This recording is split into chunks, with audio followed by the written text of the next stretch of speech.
మిమ్మలను పట్టుకుపోతారు కొంతమంది, మిమ్మలను చెరపట్టుకొని పోతారు సాతాను. కొంతమంది అంటే సాతాను వాడి దూతలంతే. ఆకాశ మండలం మందలి దురాత్మల సమూహము, వాడికి పెద్ద సమూహం ఉంది, మనుషులు కాదు. వాడికి ఒక వాడికి ఒక సైన్యం ఉంది, వాడికి ఒక నెట్వర్క్ ఉంటుంది సాతాను గాడి. ఇక్కడ ఏమన్నారంటే పౌలు భక్తుడు కొలస్సీ సంఘం యొక్క స్థితిగతులను చూచి ఆత్మీయంగా ఎదగాలి అని కోరుకుంటూ,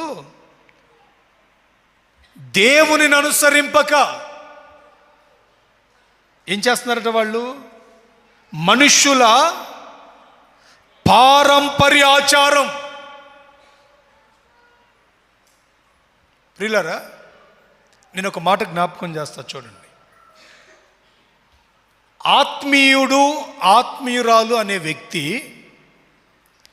ఈ లోకములో జీవిస్తున్నప్పటికీ ఆ వ్యక్తి యొక్క మనస్సు పరలోక తలంపులతో నిండి ఉండాలి.